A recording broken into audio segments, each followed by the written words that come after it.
Sunday Night Production. Aujourd'hui, on te parle de l'automassage et de ses bienfaits dans le processus de récupération. C'est parti. Que tu sois débutant ou expérimenté, la récupération est la base de ton entraînement. Avec Run to Progress, Hyundai te partage toutes les méthodes de récupération essentielles pour optimiser ta progression et booster ton plaisir.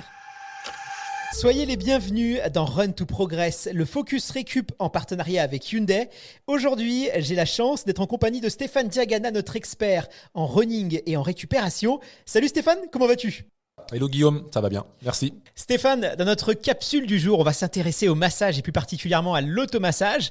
Alors c'est vrai que quand on pense au massage, on pense tout de suite au spa ou au centre de bien-être et pas forcément à la récupération sportive. Même si c'est une pratique qui est connue de tous, finalement dans la réalité, très peu de coureurs et de coureurs amateurs la pratiquent vraiment régulièrement et surtout efficacement. Est-ce que tu penses d'ailleurs que c'est une erreur et qu'un coureur a tout à gagner en s'automassant ? Alors c'est vrai que c'est une pratique qui n'est pas encore suffisamment connue. Même en athlétisme, sur les pistes d'athlétisme, on voit aujourd'hui des athlètes qui ont des foam rolls ou des balles pour ce qu'on appelle aller chercher les trigger points, ces points réflexes qui permettent la décontraction musculaire. Donc en récupération, qui sont utilisés bien souvent, même parfois en activation. J'en vois avant des séances travailler avec le foam roll, pour assouplir le dos, mais aussi parfois pour essayer d'activer le tonus musculaire. Mais en récupération, c'est vrai que c'est intéressant parce que on n'a pas toujours un kiné sous la main, il faut le dire. Et ça, c'est le premier. Donc, on peut très vite pratiquer cet automassage très facilement chez soi ou très vite après une séance si on le souhaite. Et puis, le deuxième effet, c'est que aussi on apprend à se connaître avec l'automassage. On sait les zones, on connaît mieux les zones qu'il faut travailler, les zones de tension. Moi, par exemple, je sais que c'est le fascia lata, la bandelette de Messia, qu'on appelle aussi la bandelette de Messia, qui est très latérale sur les quadriceps. Il faut que je les relâche parce qu'après, ça pose des problèmes plus bas aussi. Donc, on apprend à connaître ces petits points à traiter. Au niveau du mollet aussi, j'ai quelques petits points à traiter avec le rouleau, parfois le foam roll ou avec d'autres choses. Donc, c'est plutôt intéressant pour ces deux raisons-là. Facilité de mise en œuvre et puis, je dirais, ça invite à chacun à bien savoir ces petites zones d'engorgement liées à l'entraînement. Et justement, comment est-ce qu'on doit l'intégrer à nos entraînements ? Est-ce que c'est plutôt en amont ? Est-ce que c'est plutôt après ? Est-ce que ça peut nous éviter, par exemple, d'avoir des courbatures, ce genre de choses ? Selon toi, c'est le vrai rôle de l'automassage, on le trouve où ? L'intérêt de l'automassage, le plus souvent, en tout cas, il est comme le massage après. En récupération, avant on peut faire des étirements dynamiques avec un kiné, mais c'est rare qu'on ait besoin de massage. On cherche pas à détendre le muscle, on cherche au contraire à mobiliser le tonus musculaire. Donc on est plutôt sur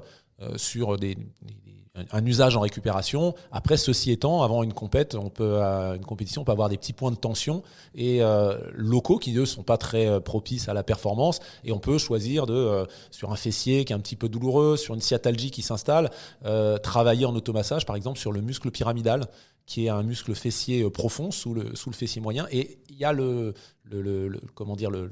nerf sciatique qui passe à proximité. Et bien souvent, la surcharge d'entraînement va amener une contraction un peu chronique de ce muscle et derrière une irritation, une sciatalgie. Ça vient pas du dos, il y a des sciatiques qui viennent vraiment du dos au niveau lombaire, mais là c'est juste musculaire.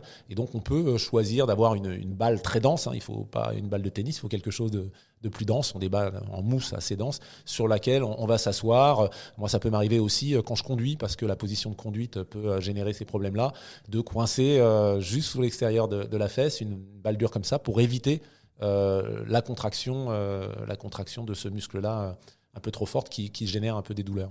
Justement, est-ce qu'il y a des conseils, des règles à respecter quand on pratique l'automassage ? L'idée, c'est pas de faire n'importe quoi et de se blesser.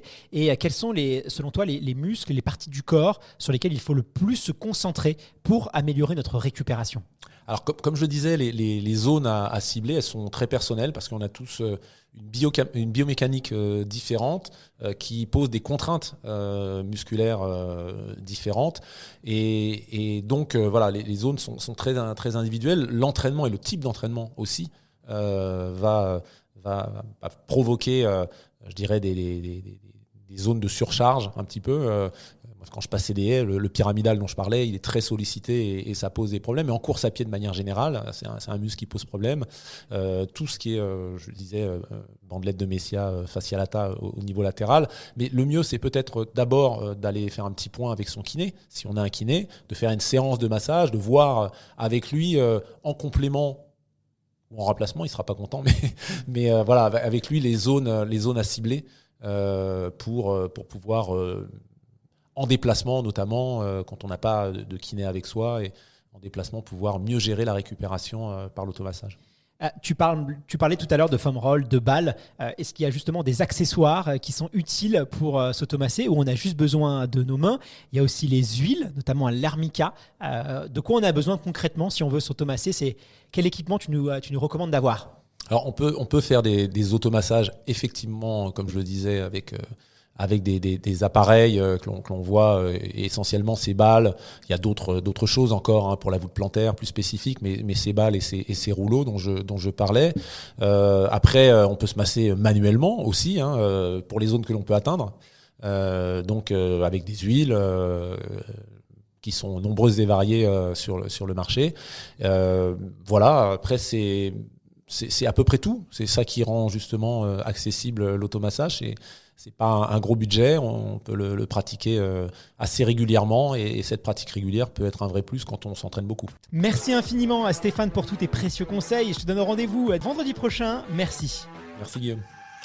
Vous venez d'écouter Run to Progress, le programme qui vous permet d'enrichir vos connaissances et de faire le plein d'énergie en moins de 15 minutes. 15 minutes, c'est aussi le temps de charge nécessaire pour bénéficier d'une autonomie de 351 km avec le nouveau Ioniq 6, le SUV 100% électrique de Hyundai. Pour en savoir plus, rendez-vous sur hyundai.fr. À bientôt. Pour les trajets courts, privilégiez la marche ou le vélo.